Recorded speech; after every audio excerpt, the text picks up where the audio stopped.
E aí, gente, tudo bem? Tudo bem, gente? Ah, ufa. Vocês estão felizes? Estou muito feliz. Semana que vem é meu culto de envio. Aleluia. Se glória a Deus é porque eu estou indo embora, viu?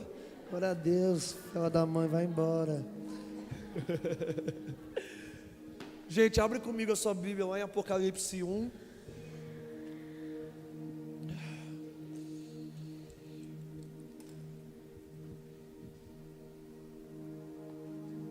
Hoje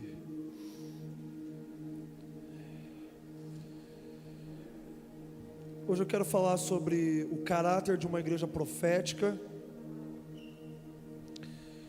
E tem tudo a ver com o que a gente estava cantando na adoração, sobre estar em volta do trono de Deus, estar em um lugar onde nós enxergamos Deus, nós vemos Deus, nós temos comunhão com esse lugar que Deus habita, onde está entronizado, onde Deus está entronizado, que é em meio a anjos, em meio a querubins, em meio a 24 anciãos. E a verdade é que esse é o lugar, meus amigos, de uma igreja profética. E eu não sei se você percebeu, nós estávamos nesse lugar agora. Nós estávamos nesse lugar, não, acho que nós estamos ainda nesse lugar, diante do trono de Deus. E esse é o lugar, meus amigos, da onde nós adoramos Jesus. Lá em Hebreus 10 fala que nós nos achegamos ao trono da graça confiadamente, para receber graça e misericórdia. E então, se você precisa de graça e misericórdia essa noite, esse é o ambiente onde você ministra diretamente Jesus, onde você se direciona diretamente a Jesus, e Jesus estende graça e misericórdia para você. Mas, meus amigos, nós precisamos estar prontos para estar nesse lugar. Esse lugar do trono de Deus, ele não pode ser um lugar estranho para nós. Ele precisa ser um lugar onde nós conhecemos, e não só conhecemos, nós sabemos nos comportar nesse lugar. Então, o que nós cantamos ao redor do trono de Deus? O que é que nós oramos ao redor do trono de Deus? O que é que nós dizemos e nós contemplamos ao redor de Deus? Ao redor do trono de Deus. Será que ao redor desse trono de Deus eu simplesmente oro as minhas coisas, os meus problemas, a minha vida, as coisas da minha vida? Ou eu começo a orar aquilo que está acontecendo nas regiões celestiais e me posicionar conforme isso? Então, meus amigos, este é o momento mais do que nunca que nós precisamos nos tornar uma igreja profética. Eu quero te dizer, uma igreja profética não é aquela que simplesmente profetiza. A igreja profética é aquela que se submete à revelação profética da Bíblia. Vamos lá. Então, uma igreja profética, ela não é aquela que diz, eis que te digo apenas. Ela confere profeticamente o que Deus está dizendo na Bíblia. Então, meus amigos, quando nós estamos reunidos em volta do trono de Deus, não interessa a palavra profética para a minha vida, interessa a palavra profética para a igreja. Ao redor do trono de Deus não interessa o meu destino profético, interessa o destino profético da igreja. Porque, meus amigos, aquilo que Deus está fazendo na igreja é maior do que aquilo que Deus está fazendo na minha vida. Então, aquilo que Deus faz na minha vida precisa desaguar naquilo que Deus está fazendo na igreja. Porque se ela não deságua naquilo que Deus está fazendo na igreja, então provavelmente não é profético. Porque tudo que Deus faz é através do corpo e volta para o corpo de Jesus. Então, meus amigos, feche seus olhos nesse momento. Deus vai liberar espírito de sabedoria e revelação nesse lugar. E eu verdadeiramente oro para que o seu coração ele esteja aberto, o seu espírito ele esteja pronto. Apenas permita que o espírito de sabedoria e revelação ele pouse sobre você agora.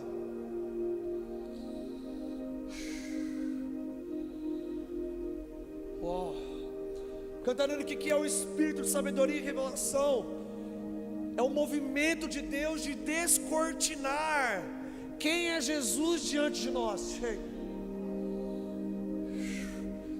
Então a ação de Deus, feche seus olhos, a ação de Deus nesse momento é descortinar quem Jesus é, o que Ele está fazendo diante de você.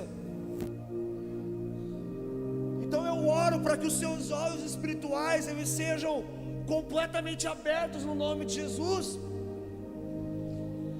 e você possa ver, você possa contemplar, você possa admirar a visão celestial, as coisas celestiais que há em Jesus, as riquezas que há dentro de Cristo.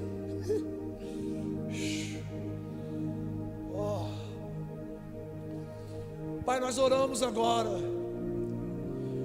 para que todo sofisma na mente, toda fortaleza que se levanta contra o conhecimento de Deus seja derrubada agora no nome de Jesus. Nós oramos para que a luz do Evangelho que brilha na face de Cristo brilhe, abra os nossos olhos, resplandeça a face de Cristo no nosso meio. Espírito Santo, você é o Espírito da verdade que nos conduz a toda a verdade que há em Jesus. Uau!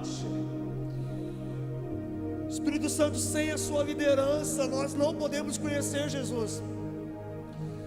Vamos lá, clame pela liderança do Espírito Santo na sua mente, no seu espírito agora. Espírito Santo, lidere o meu espírito. Espírito Santo, eu confio na liderança do seu conhecimento, da sua vontade. Uau! Nos guie, nos lidere, nos conduza às profundezas de quem é Jesus. Uau! Espírito Santo, aquilo que você quer falar é maior do que essa mensagem. Uau! Uau! Então produza no nosso coração a revelação exata, específica de quem é Jesus.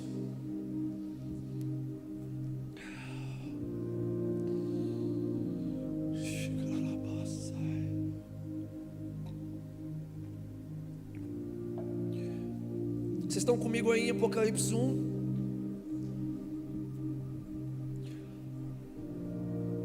Apocalipse 1, nós começamos a entender como é que uma igreja profética se movimenta e como é que a profecia ela se movimenta até nós e como nós devemos nos posicionar diante de uma revelação profética.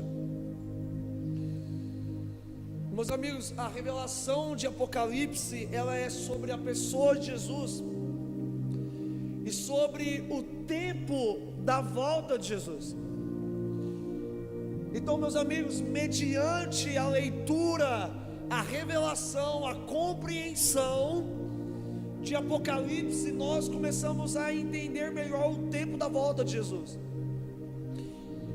Então você me cita, talvez você me cite aí, mas Gabriel, aí em Mateus 24 fala que Jesus diz que nem os anjos, nem Ele mesmo sabe o dia e a hora da sua vinda.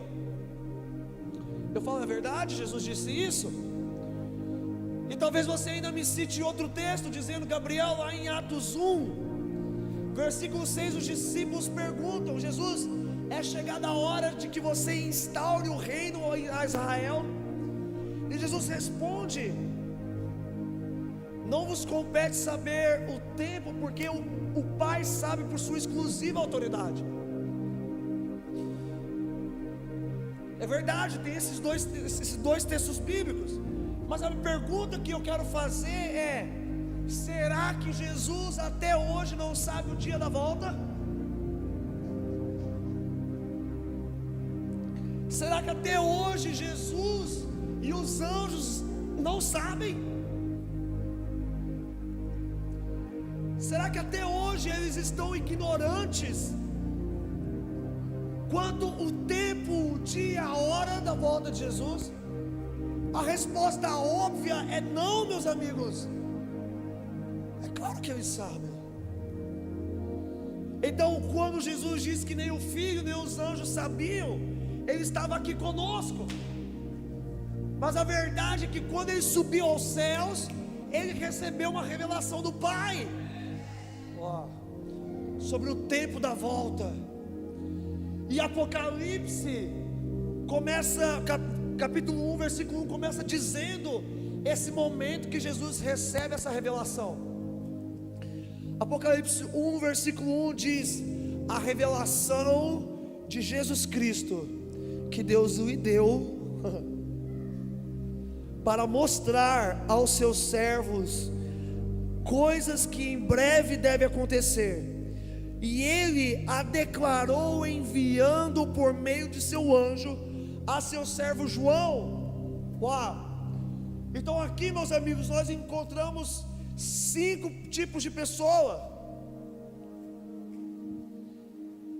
Nós encontramos o Pai, que Ele é portador de todo o conhecimento, de toda a revelação, e Ele dá a revelação para quem? Para Jesus. Porque o texto começa falando revelação de Jesus Cristo que o Pai lhe deu. Cantarino, o que é revelação? A palavra revelação do grego é apocalipse, que significa descortinar. Sabe quando o véu é rasgado e ele se abre? Isso significa que o que estava dentro foi revelado, foi descortinado, aconteceu um apocalipse, por causa de uma revelação que foi trazida a nós, a revelação de um santo lugar. Mas a verdade é que o dia, a hora, quando Jesus estava aqui conosco, estava coberta para Ele.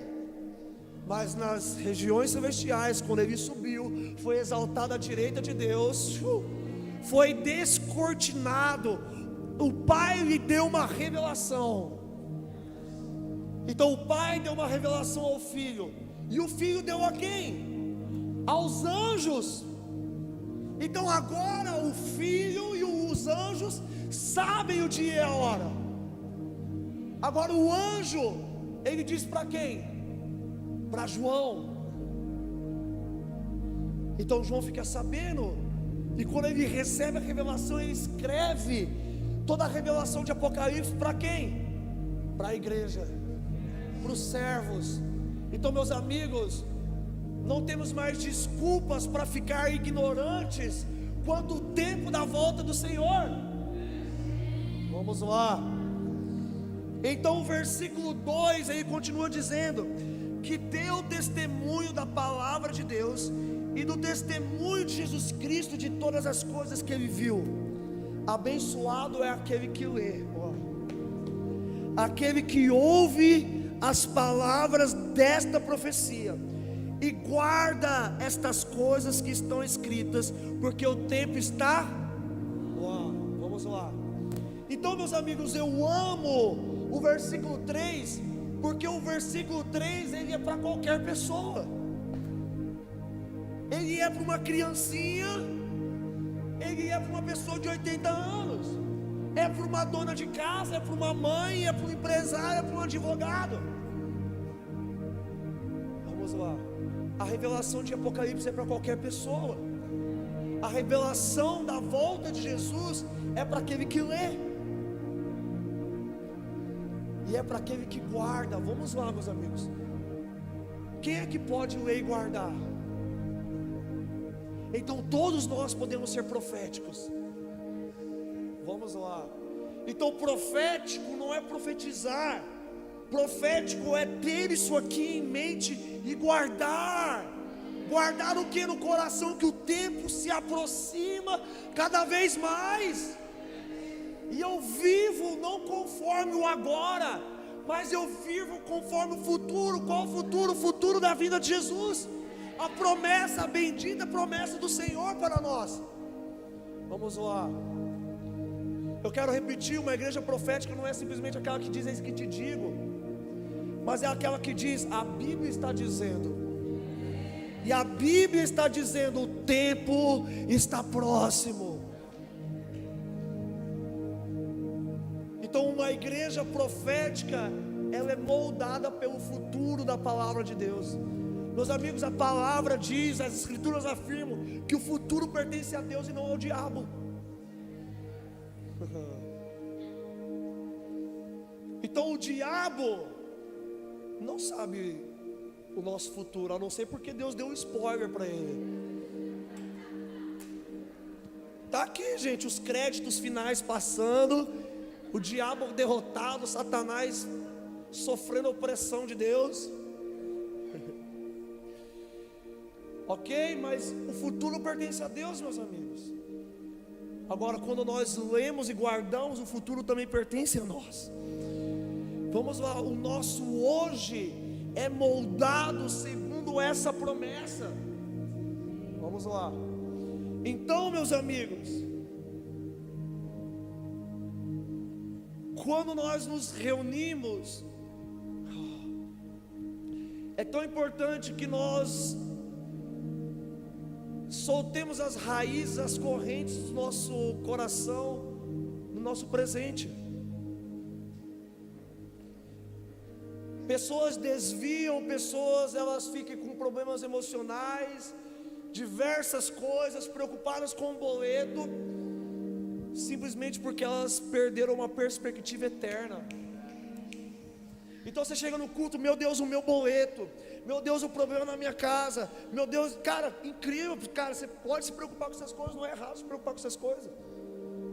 Mas presta atenção, quando nós temos um relance da eternidade, eu quero te perguntar: o que é um boleto diante da eternidade?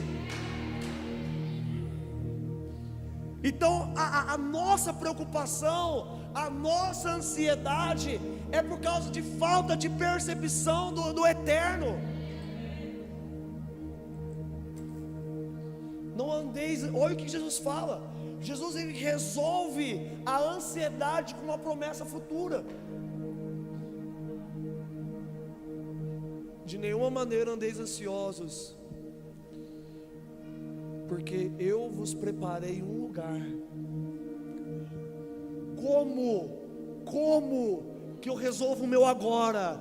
Eu me moldo a promessa futura, a bendita esperança. Vamos lá. Eu estou sendo pastoral nesse momento aqui. Então, meus amigos, o nosso presente, ele é resolvido pelo eterno. O nosso dia pequeno de 24 horas, ele é resolvido pelo eterno, por enxergar a eternidade. Abre comigo lá em Efésios 2.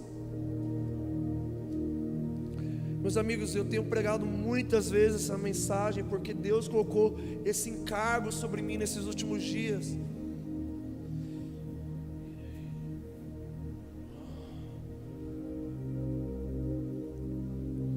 Efésios 2, versículo 19.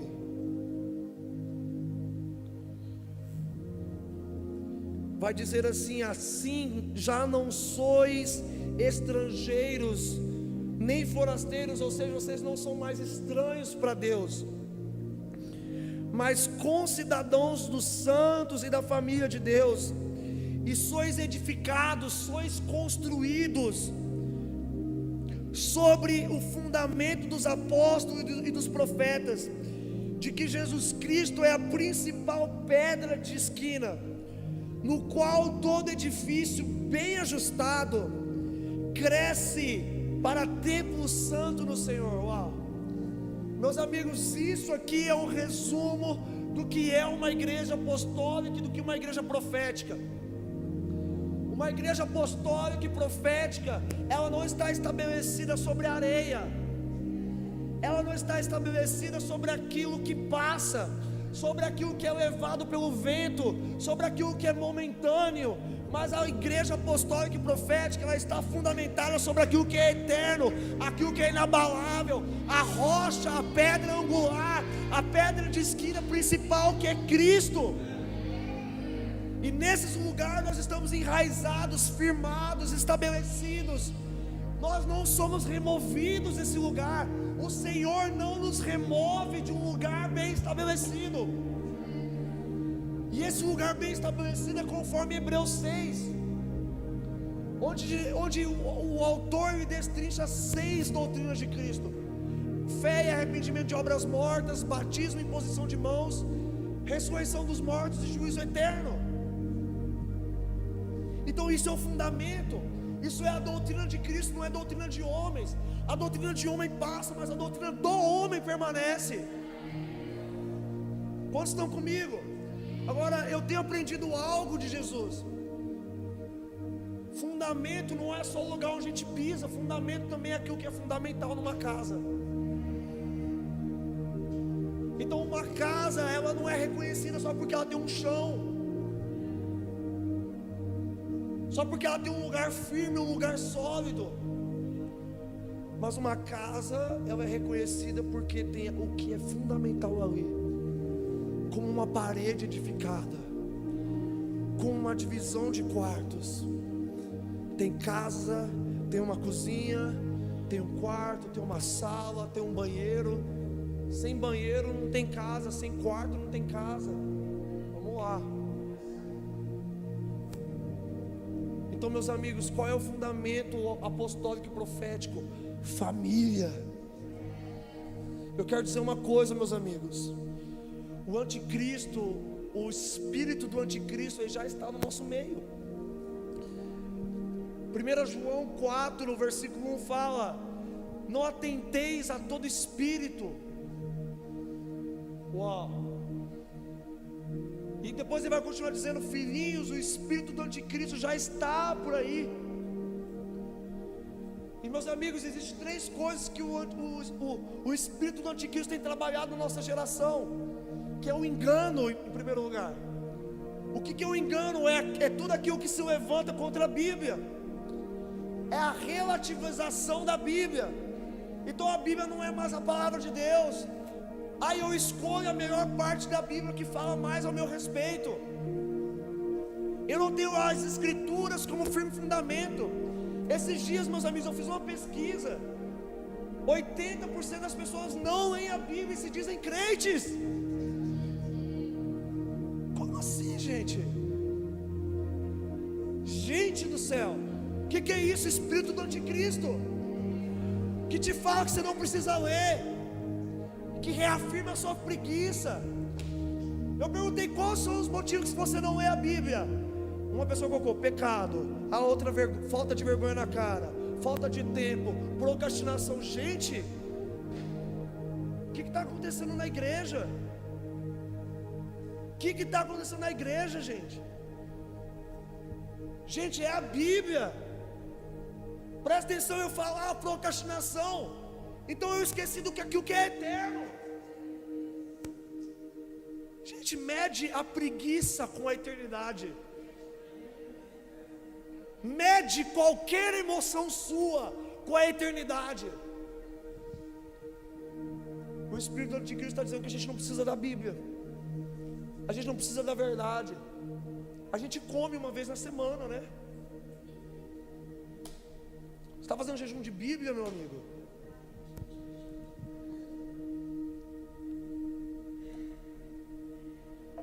E aí sofre todo tipo de ataque na mente, nas emoções. Por quê? É simples. O espírito do anticristo tem nos roubado a Bíblia. O engano tem entrado. E aí a gente fala: olha, aquele pastor pregou isso, mas aquele pastor pregou diferente disso aqui. E a gente está perdido. Não é culpa dos pastores, é culpa da gente mesmo. Porque a gente tem a Bíblia para consultar aquilo que eles estão falando. E se a gente lesse mais a Bíblia, se dedicasse mais às palavras de Deus, a gente não estaria perdido. A gente não estaria buscando tanto profeta, tanta profecia, tanta mendigagem. Você fica mendigando a voz de Deus, cara. está aqui.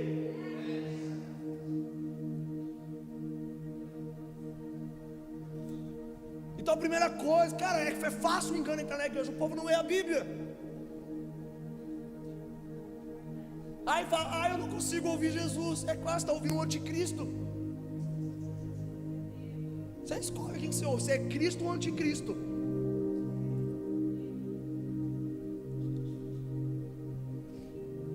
Então o anticristo ele vem contra a verdade, produzindo engano.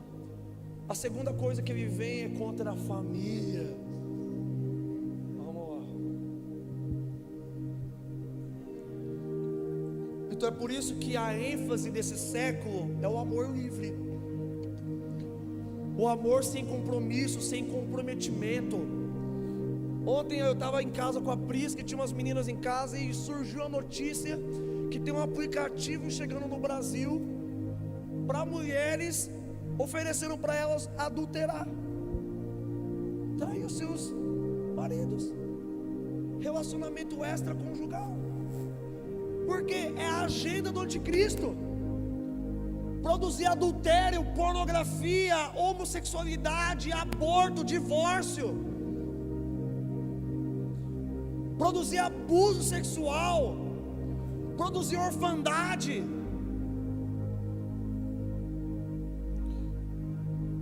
Então tudo que vai contra aquilo que Deus estabeleceu como família é um ataque do anticristo, e nós não podemos obedecer.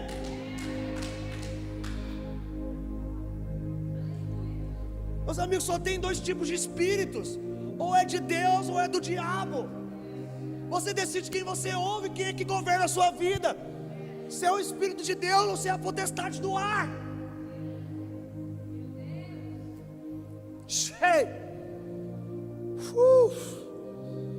Então vem contra tudo que é família.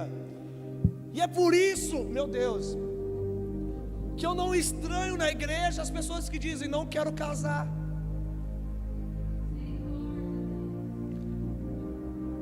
Eu não quero casar. Por quê? Eu fui abusado. Meu pai bateu sempre na minha mãe. Cara, eu entendo a sua dor, mas não tome decisões baseadas na sua história.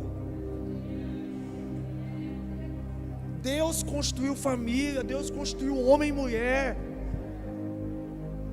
Não me impressiona pessoas na igreja, debaixo do Espírito do Anticristo, falando assim: não quero ter filho.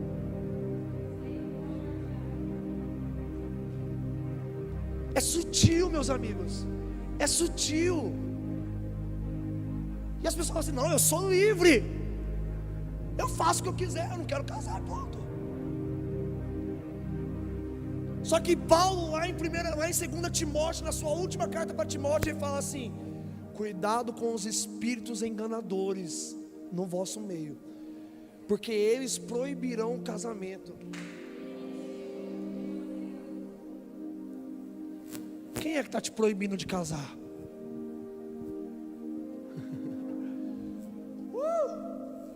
Quem é que está te proibindo de ter filho? Vamos lá, meus amigos. O fundamento apostólico e profético é uma família de Deus, uma família natural e uma família espiritual. Uma vez Jesus está sentado ensinando, e então chega Maria, a mãe de Jesus, Tiago, Judas, os irmãos de Jesus. Você manda chamar Jesus para ir embora, que acabou essa bagunça aí. Jesus virou: mas quem é minha mãe, meu irmão e as minhas irmãs, a não ser aqueles que fazem a vontade do meu Pai? Como é que Jesus constitui família, meus amigos? Como é que Jesus chama você de família? Esse cara é minha família. Obediência. Meus amigos, quem é que aqui não pode obedecer? O que é ser profético, cantarino? É obediência. Quando Paulo estava para morrer diante do imperador romano, ele diz: eu não fui desobediente à visão celestial. Meu Deus, meus amigos. Está me lembrando agora a música do Faf e da Jaque. Não podemos mais voltar atrás, pois tua palavra se fez viva em nós. Meus amigos, obediência é a maneira pela qual nós encarnamos a mensagem profética. Meus amigos, eu quero dizer uma coisa: João Batista nunca disse eis que te digo. Nunca parou na frente de alguém e falou assim: olha, eu vou profetizar na sua vida. Na verdade, ele era uma mensagem profética dizendo: eis o Cordeiro de Deus.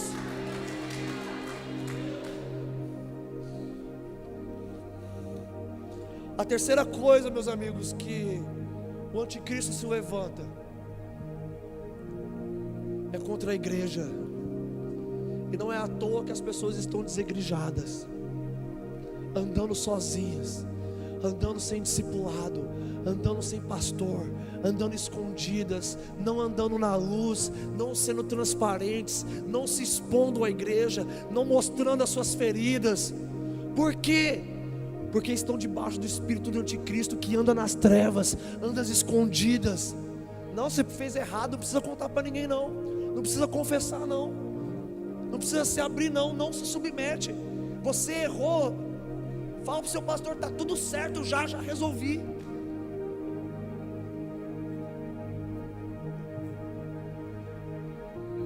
Ele vai contra a igreja, vai contra a comunhão dos santos, vai contra o congregar, o estar junto, o conferir as escrituras juntos. Ah, cara, eu ouço de Deus no meu quarto, lá em casa, não preciso ir na igreja não. Mas é mentira, porque a Bíblia nos chama para conferir as escrituras juntos. Vamos lá, meus amigos, precisamos romper com o sistema do mundo, precisamos romper com o espírito desse mundo. Como? É muito simples, cara. É muito simples. Como, Catarina, que eu venço essa batalha espiritual entre Cristo e o anticristo? É muito simples.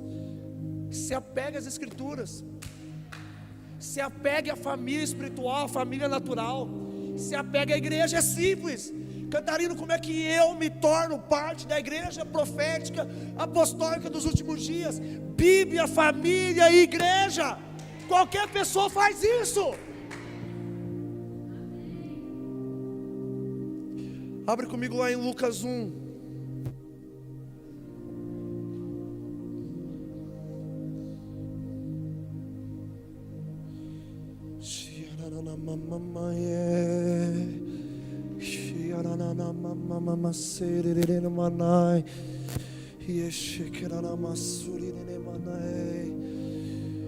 Essa aqui é a missão de uma igreja profética. Lucas 1, versículo 15 diz assim: porque ele será grande à vista do Senhor. Ele quem, gente? João Batista. Risca aí na sua Bíblia a palavra grande. Do grego, essa palavra grande é mega, é a palavra mega, que é a maior medida do tempo grego que existia. Então, meus amigos, a profecia sobre a igreja profética é que ela será grande. Vamos lá. Mas, Gabriel, grande de que tamanho? É simples. A próxima profecia que vem do alto, ela explica grande no tamanho de quem? Lá vai Gabriel de novo profetizar para Maria. Ele estava profetizando para Zacarias, mas agora vai profetizar para Maria, dizendo a mesma palavra profética para Jesus. Versículo 32: ele será, uau, meu Deus, a igreja profética e apostólica será do tamanho de quem? Meu Deus, a igreja apostólica e profética, ela é chamada para ter a medida, a estatura, até que cheguemos à medida da estatura do varão perfeito. Quando é que Jesus vai voltar? Meus amigos, Jesus não volta, como diz lá em Cantares 8, para a menina, a noiva madura pergunta a Jesus: marido amado, como é que a gente vai fazer com essa menina aqui que ainda não tem seios?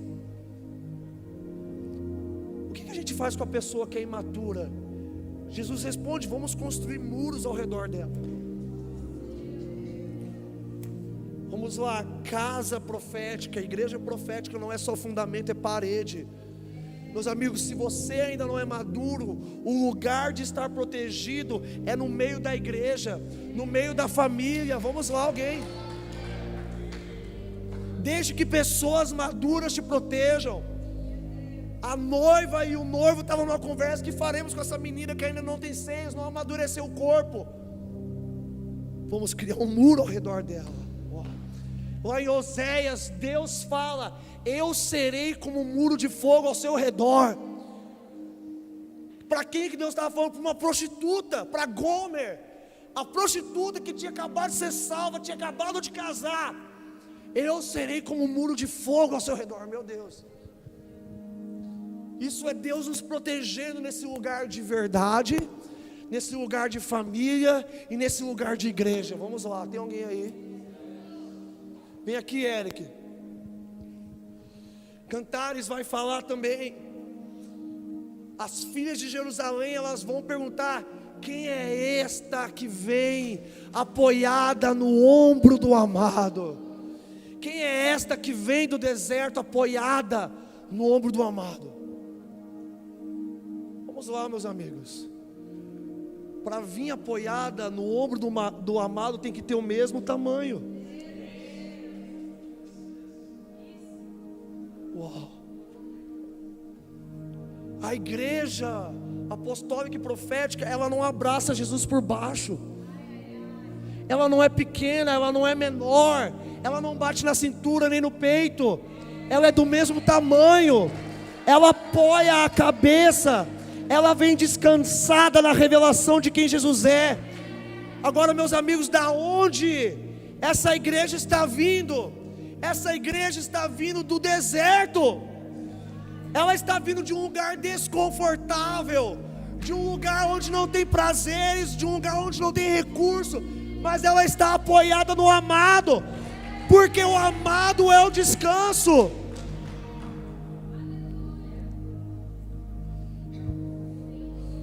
Assim é a igreja profética. Como, Catarino?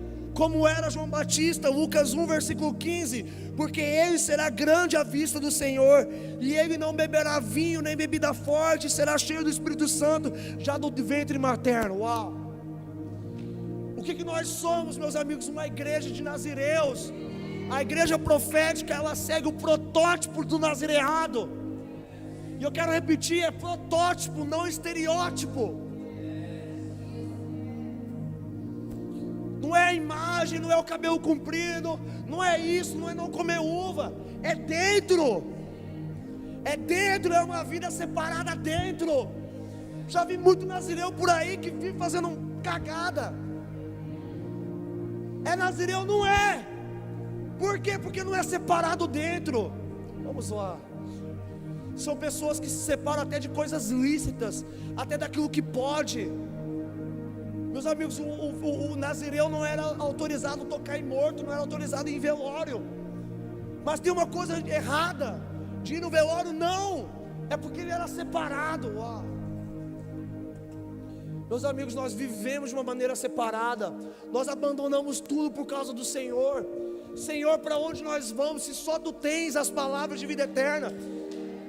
Isso é alguém que é um nazireu, alguém que se separou das coisas e tem o Senhor como seu prazer maior. Uau!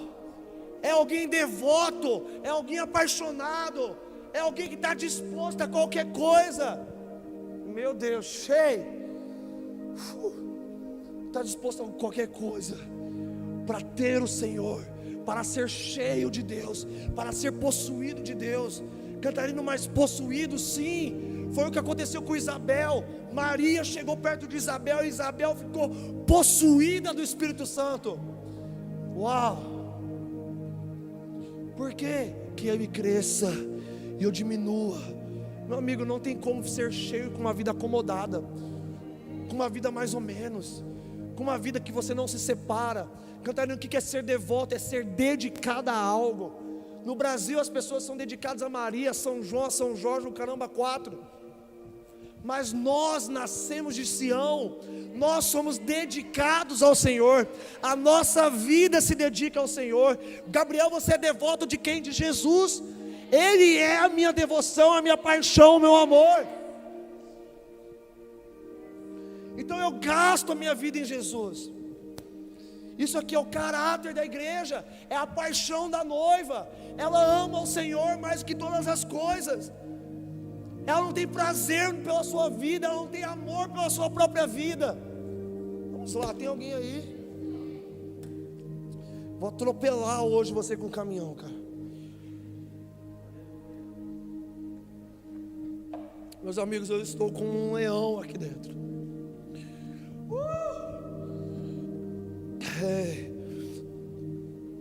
Qual que é a missão, Cantarino, da igreja profética? Versículo 16: e converterá muitos dos filhos de Israel ao Senhor Deus, e irá diante dele no espírito e no poder de Elias, para converter o coração dos pais aos filhos. Alguém está percebendo aí? Trazer um coração de família, um coração de ajuntamento, de andar junto, que quebra o espírito de solidão,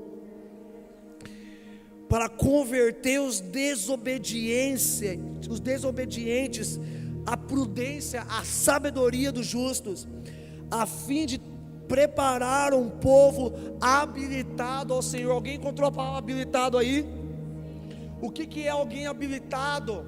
É alguém que foi autorizado para fazer. Talvez alguns de vocês tenham feito CFC, onde você vai lá, você aprende o teórico para dirigir, o prático para dirigir, você passa numa prova e você recebe a sua carta de habilitação. Uau! A igreja profética, meus amigos, é uma carta de habilitação para a igreja. Presta atenção numa coisa, meus amigos. A igreja profética, ela habilita pessoas, ela prepara pessoas, ela deixa pessoas prontas. Prontas para quê?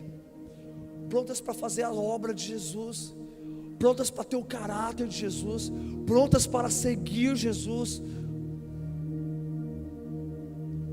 Cantarino, por que você está falando isso? Porque João Batista preparou João, o apóstolo de Apocalipse, o profeta de Apocalipse, para seguir Jesus. De quem o João apóstolo era discípulo antes de ser discípulo de Jesus? De João Batista. Uau!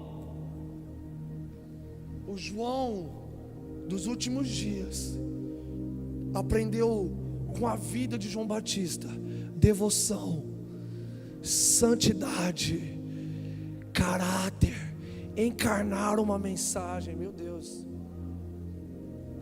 E não é à toa, abre comigo lá em Marcos 3.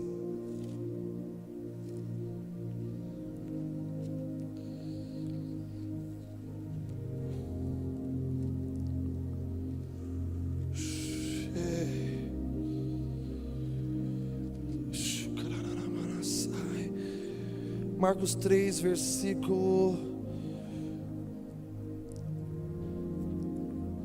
15. Jesus está, vamos do 14, Jesus está convocando os seus apóstolos para andar com ele. E diz assim: e ele ordenou 12 para que estivessem com ele. Vamos lá, gente. Qual é o chamado dos apóstolos? Qual é o chamado dos discípulos? Jesus ordenou 12 para que estivessem com ele. Tem alguém aí? Cantarino, qual que é o meu chamado? Estar com Jesus. Jesus designou 12 para estarem com ele. Uau. E que ele pudesse enviar para pregar e ter poder para curar enfermidades, expulsar demônios. Simão, e Jesus adicionou um nome para Simão, que é Pedro, de sobrenome Pedro. E Tiago, filho de Zebedeu, e João, irmão de Tiago, a quem Jesus chamou de Boanerges, que significa filho do trovão. Meu Deus! Vamos lá, meus amigos. O João, que entendeu o tempo do fim, ele era filho do trovão. O que João Batista habilitou João para ser alguém que ouve e que é uma mensagem do céu. Meus amigos, lá em João 9, a voz do Senhor aparece para o povo, dizendo: este é o meu filho amado. Só que alguns, Lana, ouviram um trovão. Alguns, Roca, ouviram um trovão. Cara, ouvimos um trovão, de onde veio? E aí Jesus diz assim: esta voz não veio por causa de mim, mas veio por causa de vocês. E quem é que escreveu João 9? João, o filho do trovão. Por quê, Roca? Ele era alguém que entendia a voz por trás de um barulho que ninguém pode entender. Vamos lá. Então abre comigo lá em João 13. Uau, gente. Tem alguém aí?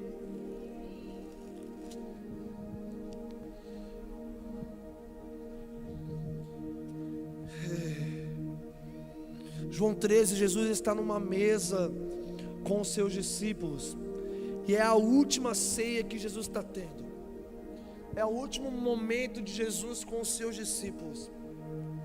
E vocês devem saber que ali havia diferentes níveis de relacionamentos com Jesus. Por exemplo, havia 500, depois havia 70, dos 70 haviam 12, dos 12 haviam 3, dos 3 havia 1. Então existem pessoas ao nosso redor que estão em diferentes níveis de relacionamento com Jesus. Então o João, que era habilitado para ouvir uma mensagem e ser uma mensagem, ele estava em um lugar especial na mesa. João 13, versículo 23. Ora, achava-se reclinado sobre o peito de Jesus um de seus discípulos, a quem Jesus amava. Uau! Versículo 24 diz assim: portanto Simão Pedro acenou a este para perguntar quem era aquele sobre quem ele tinha falado. E inclinando-se ele sobre o peito de Jesus, disse: Senhor, quem é este? Senhor, Jesus respondeu: ele é este a quem eu der o bocado de pão que eu mergulhar no vinho. E quando ele mergulhou o bocado, deu a Judas Iscariotes, filho de Simão. Meus amigos, Jesus tinha anunciado quem ia ser o traidor. Então os discípulos tentaram resolver a questão olhando com olhos naturais. Quem aqui tem cara de traidor? Quem aqui tem história de traidor? Quem aqui tem história de pecador? Cara, eu acho que sou eu. Outra pessoa perguntava: será que é outro? Gente, como é que João resolve o problema?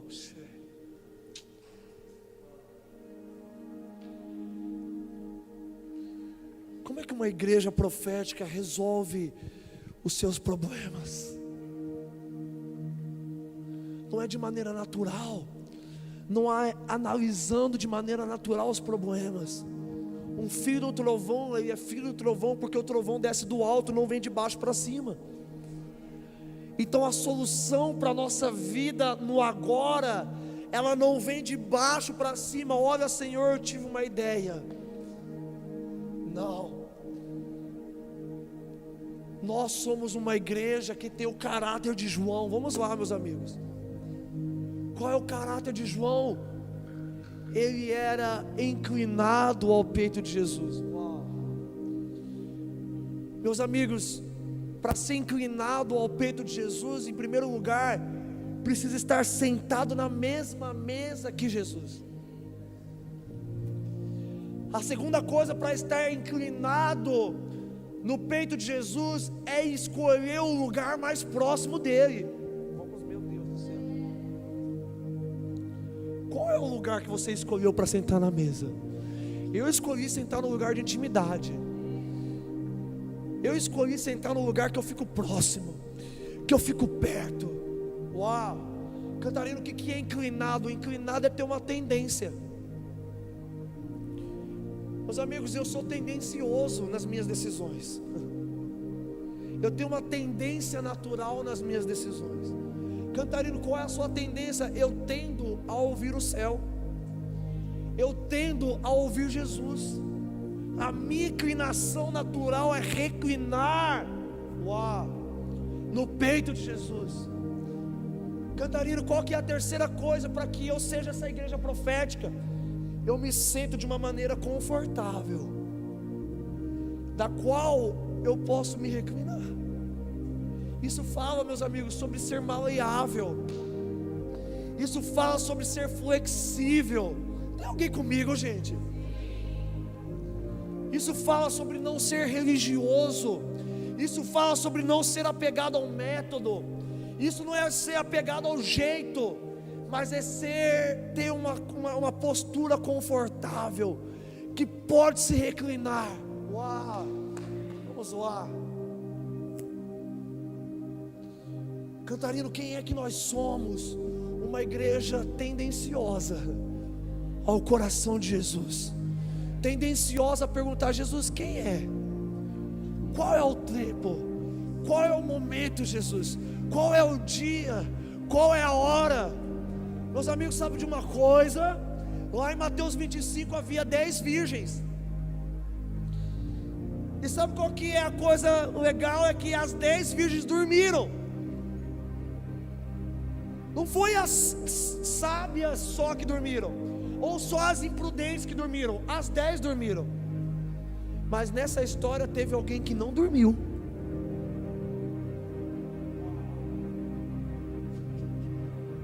Tinha a 11ª pessoa, que ela só aparece no momento exato, Eric. À meia-noite ouviu-se um grito: eis aí o noivo. Todas dormiram, mas alguém não dormiu. Todas caíram no sono, mas uma pessoa não. Todas cansaram de esperar, mas alguém não. Alguém ficou vigiando. Alguém sabia a hora. Alguém tinha a lamparina. Alguém podia dizer: eis aí o noivo. Quem é, Cantarina, essa igreja profética? É essa voz. Quem é João Batista? Eu sou a voz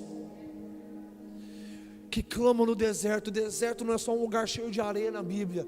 O deserto é um lugar desabitado. É um lugar onde ninguém foi. Onde a voz da meia-noite estava? Num lugar onde as 10 outras não estavam. Isso é novo, isso é fresco, Deus está falando agora. Eu não falei isso no outro culto, meus amigos. Deus está fazendo algo.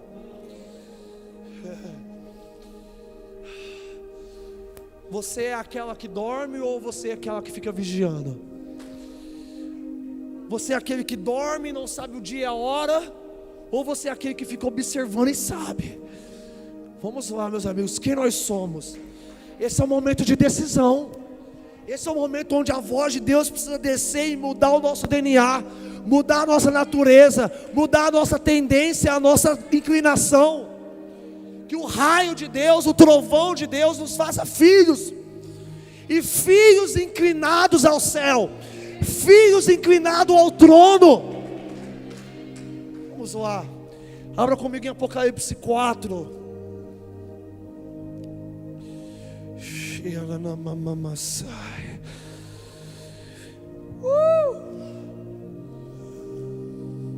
Uau.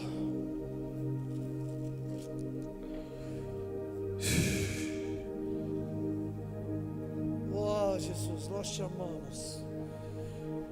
Te amamos, Jesus, te amamos. Oh. Apocalipse 4. versículo 4 diz assim: e ao redor do trono havia 24 anciãos. Sabe o que é interessante, meus amigos? Que João e a igreja estão nesse lugar. João é aquele que testemunha esse lugar. Cantarino, quem é a igreja profética? É aquela que testemunha o trono. Vamos lá. É aquela que testemunha esse ambiente. É aquela que testemunha a adoração celestial. Apocalipse 4, versículo 4: e ao redor do trono havia 24 assentos, e sobre os assentos eu vi 24 anciões, vestidos de vestes brancas, e eles tinham sobre as suas cabeças coroas de ouro, e do trono saíam relâmpagos, vozes e trovões, e havia 7 lâmpadas de fogo queimando diante do trono, que são os 7 Espíritos de Deus. Talvez, meus amigos, você não viu isso. Talvez você não viu com os seus olhos naturais o fogo. Não viu com os seus olhos naturais os 24 anciãos. Mas nós vemos de outras formas. O testemunho da profecia bíblica me faz saber o que existe ao redor do trono. O testemunho da profecia bíblica me faz cantar o que é cantado ao redor do trono. Nós não cantamos santo porque um raio veio, algo místico aconteceu nos meus ouvidos e eu ouvi anjos cantando. Como eu sei que no céu ao redor do trono está cantando santo? A profecia bíblica afirma. E a profecia, ela é apenas uma testemunha daquilo que acontece agora no céu. Então o que a Bíblia aqui está profetizando? Que existe 24 anciãos ao redor do trono. O que mais existe ao redor do trono? Saindo de dentro do trono, vozes, relâmpagos e trovões. Quem é esse trovão, Gabriel? É essa igreja. Quem é esse trovão, Gabriel? É a igreja dos últimos dias. É esse barulho na terra, cara. É esse barulho que vem com o poder de Deus sobre a terra. Toca o chão, a terra estremece, a sociedade ouve. Tem gente casando, tem gente se dando em casamento, tem gente que não adultera, tem gente que não divorcia, tem gente que não faz as coisas que o mundo faz. Esse é o barulho. Esse é o barulho do poder de Deus, meus amigos. Mais alto que o poder de Deus, de que uma pedra crescer, é o barulho de uma vida santa, uma vida rendida. Vamos lá. Voa. A voz de Deus, ela precisa passar pelo nosso corpo, meus amigos. Cantarino, onde eu encontro a voz de Deus? Onde eu encontro a voz de Deus? Vamos lá, meus amigos. Alguém precisa abrir a sua Bíblia e ouvir a voz de Deus. Alguém precisa se colocar diante do trono de Deus e ler o que está acontecendo ao redor do trono de Deus. Profetizar o que está sendo profetizado ao redor do trono de Deus. Cantar o que está sendo cantado ao redor do trono de Deus. Eu não combinei com o Eric dele cantar as músicas que ele cantou, mas ele ouviu Deus. Ele ouviu o que estava acontecendo. Ele sabia o que Deus ia liberar aqui.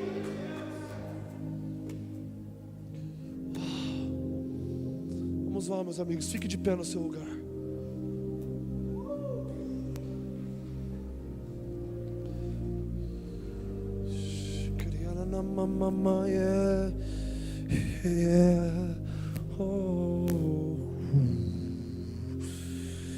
Fique bem.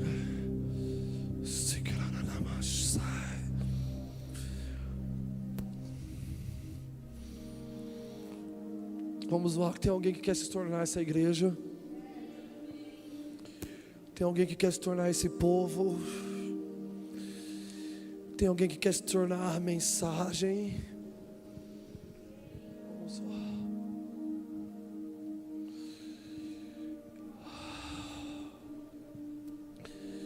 Começa a liberar a sua própria canção. Vamos lá, meus amigos. Vocês sabem as canções que são cantadas ao redor do trono. Cânticos espirituais que são cantados ao redor do trono. Ao redor do trono nós dizemos que Ele é santo. Ao redor do trono nós dizemos que Ele é digno.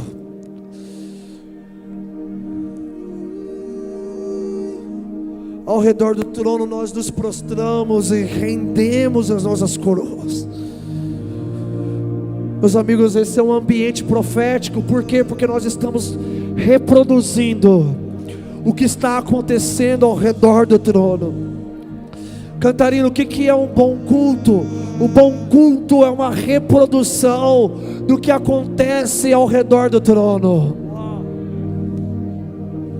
Cantarino, o que é um bom culto? É quando tem uma palavra que sai do trono. Não interessa se você cai, se você sente, interessa se você é direcionado, se a sua vida tem um apontamento, se a igreja tem um destino. Vamos, meus amigos, comecem a erguer a sua voz nesse momento. Comecem a erguer a sua voz nesse momento.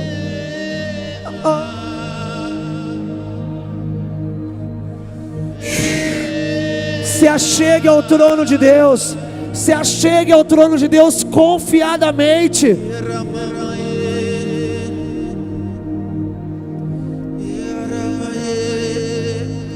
Deixe o som do céu, a verdade celestial, a voz de Deus definir o seu presente, o seu hoje, a sua semana, a sua vida.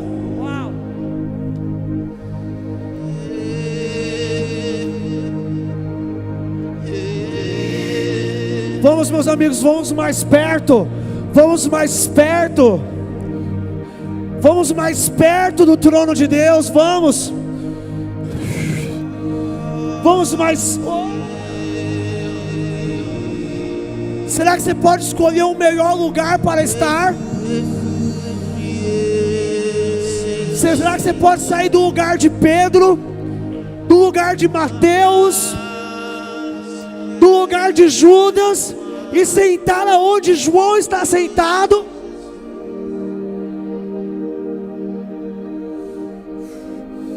Será que alguém pode se sentar mais perto de Jesus? É necessário que todo aquele que crê que Deus exista se aproxime dele. Meus amigos, se aproximem em espírito, se aproxime pela fé, se aproxime com os vossos corações, se aproxime com verdades que saem da sua boca.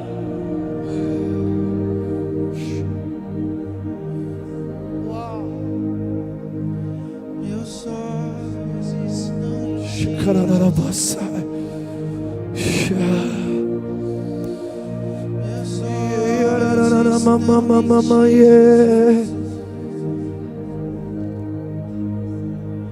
Meus olhos estão em ti, Jesus, atentos em cada passo,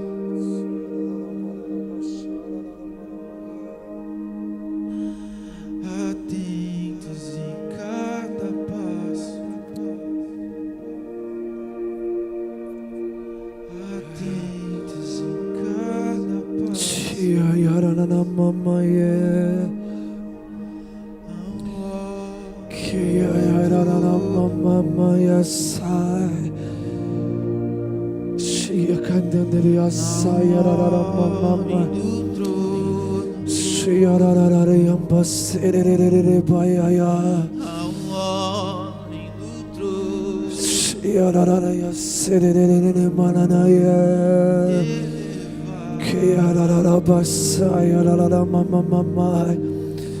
Heavenly place, heavenly place, lugares celestiais.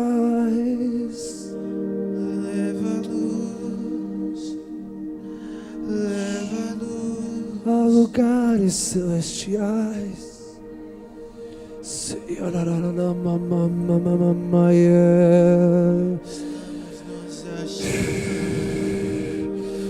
Deixa o fogo de Deus passar no seu meio. Deixa o fogo de Deus permear você. Existem 7 lâmpadas queimando diante do trono. E essas 7 lâmpadas são 7 Espíritos de Deus ardendo diante de Deus. Deixe que o Espírito de Deus que arde diante dele passe por você agora, te envolva nesse momento. Vamos, levante a sua voz agora, erga a sua voz mais alto agora.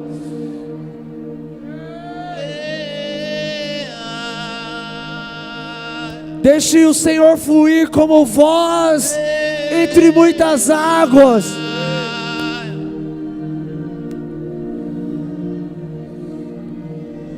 Vamos subir mais alto. Subir mais alto. Aquele que está em Sião, suba mais alto. Pai, nós oramos agora que todo ouvido abra.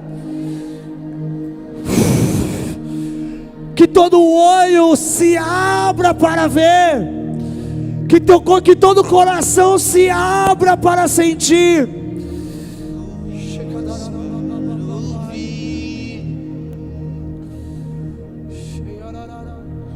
Olhos para contemplar a Ti, ouvidos para Te ouvir.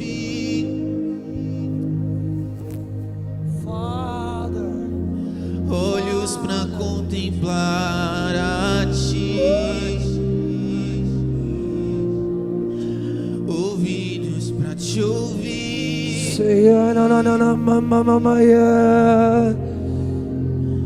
Olhos para contemplar a Ti, Jesus. Dai-nos ouvidos para Te ouvir.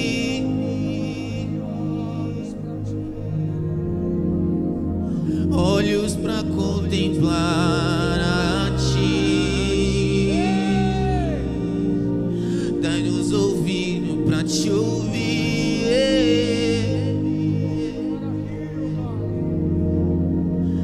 Olhos para contemplar a Ti, estou olhando em Tua face. Eu descubro as verdades em Tua face. Aquilo que estava oculto no Pai é revelado em Tua face.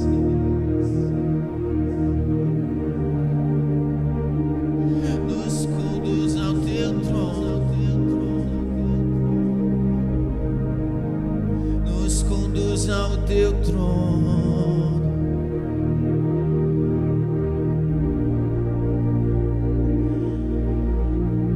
Nos ensina o som, nos ensina a canção de agora.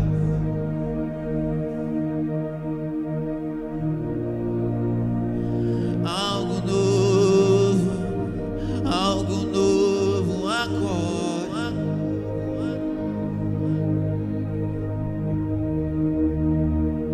Filho de Deus, entronizado está em meio aos louvores.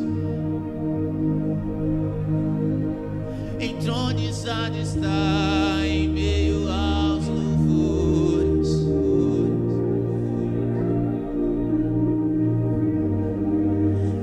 Quem não te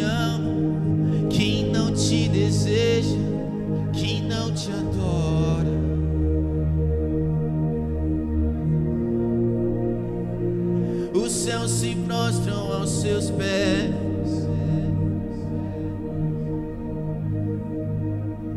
Pois tu és santo, tu és digno, Jesus.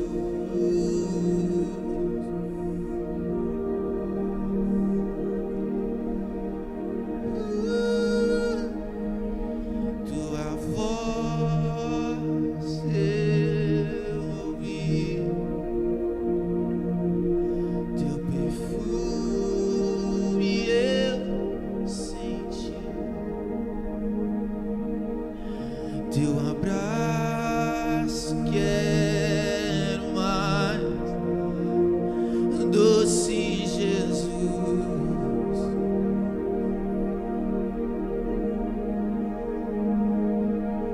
Anjos ao seu redor que o adoram, anjos ao seu redor que o adoram. Eles escondem o rosto, eles escondem o rosto ante a tua glória.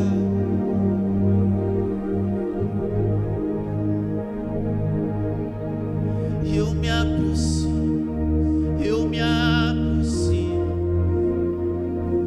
para contemplar.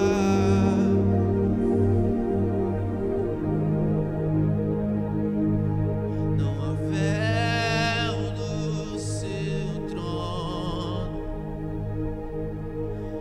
não há véu,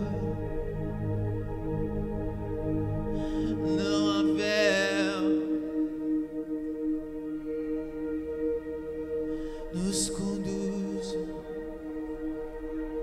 Nos conduz ao seu trono.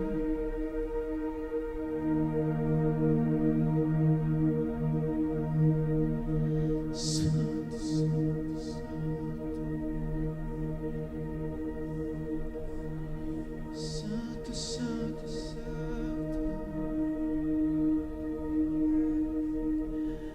santo, santo, santo, santo, santo.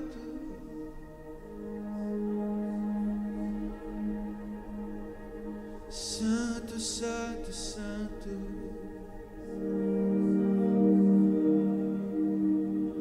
Santo, santo, santo.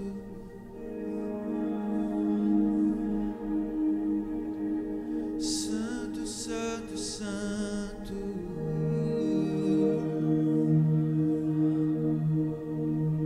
Santo, santo, santo.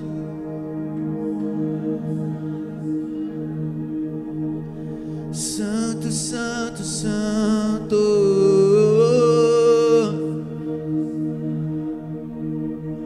Santo, santo, santo.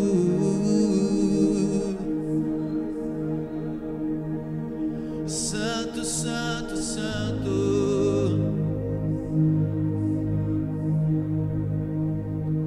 Santo, santo, santo.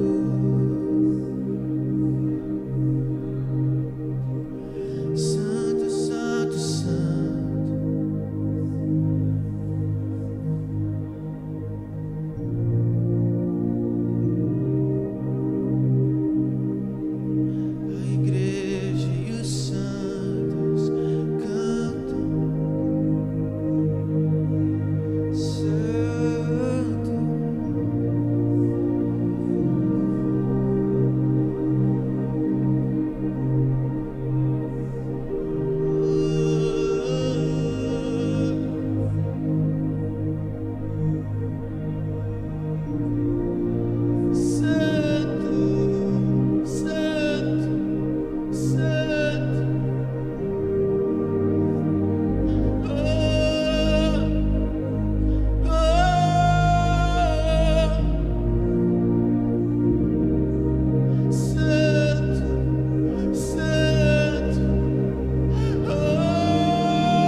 Obrigado, Jesus.